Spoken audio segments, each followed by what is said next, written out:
ಒಮ್ಮೆ ಒಂದು ವಿಶಾಲವಾದ ಕಾಡಿನಲ್ಲಿ ಭಯಾನಕವೂ ಅಹಂಕಾರವೂ ತುಂಬಿದ ಒಂದು ಸಿಂಹ ವಾಸಿಸುತ್ತಿತ್ತು.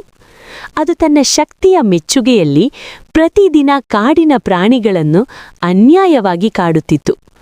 ಭಯವೇ ಆ ಕಾಡಿನ ಪ್ರತಿದಿನದ ಸಂಗಾತಿಯಾಗಿತ್ತು.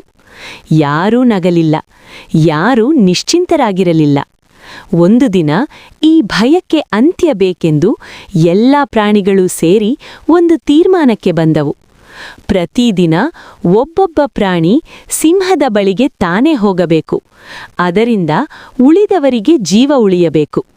ಅವಕಾಶ ಬಂದದ್ದು ಒಂದು ಚಿಕ್ಕ, ದುರ್ಬಲವಾಗಿ ಕಾಣುವ ಮೊಲಕ್ಕೆ. ಆ ಮೊಲ ಭಯದಿಂದ ಅಲ್ಲ, ಆಲೋಚನೆಯೊಂದಿಗೆ ನಿಧಾನವಾಗಿ ನಡೆಯಿತು. ತಡವಾಗಿ ಸಿಂಹದ ಬಳಿಗೆ ತಲುಪಿತು. ಸಿಂಹ ಗರ್ಜಿಸಿತು, "ನೀನು ಇಷ್ಟೊಂದು ತಡವಾಗಿ ಏಕೆ ಬಂದೆ?" ಆ ಕ್ಷಣದಲ್ಲಿ ಮೊಲದ ಧ್ವನಿ ನಡುಗಲಿಲ್ಲ, ಕಣ್ಣುಗಳಲ್ಲಿ ಭಯ ಇರಲಿಲ್ಲ.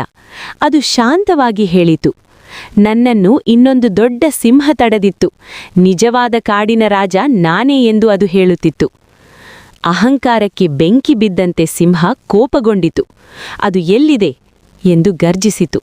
ಮೊಲ ಸಿಂಹವನ್ನು ಒಂದು ಆಳವಾದ ಕತ್ತಲೆಯ ಬಾವಿಯ ಬಳಿಗೆ ಕರೆದೊಯ್ದಿತು. ಸಿಂಹ ಬಾವಿಯೊಳಗೆ ನೋಡಿತು. ಅಲ್ಲಿ ಅದಕ್ಕೆ ಕಾಣಿಸಿದ್ದು ತನ್ನದೇ ಪ್ರತಿಬಿಂಬ. ಆದರೆ ಅಹಂಕಾರ ಕಣ್ಣು ಮುಚ್ಚಿದಾಗ ಬುದ್ಧಿ ಕಾಣುವುದಿಲ್ಲ. ಇನ್ನೊಂದು ಸಿಂಹ ಎಂದು ಭಾವಿಸಿ ಸಿಂಹ ಗರ್ಜಿಸಿತು. ಪ್ರತಿಬಿಂಬವು ಗರ್ಜಿಸಿದಂತೆ ಕಂಡಿತು. ಕೋಪದ ಆವೇಶದಲ್ಲಿ ಆಲೋಚನೆಗೆ ಅವಕಾಶ ಕೊಡದೆ ಸಿಂಹ ಬಾವಿಗೆ ಹಾರಿತು ಮತ್ತು ಅಲ್ಲಿಯೇ ಅದರ ಅಂತ್ಯವಾಯಿತು.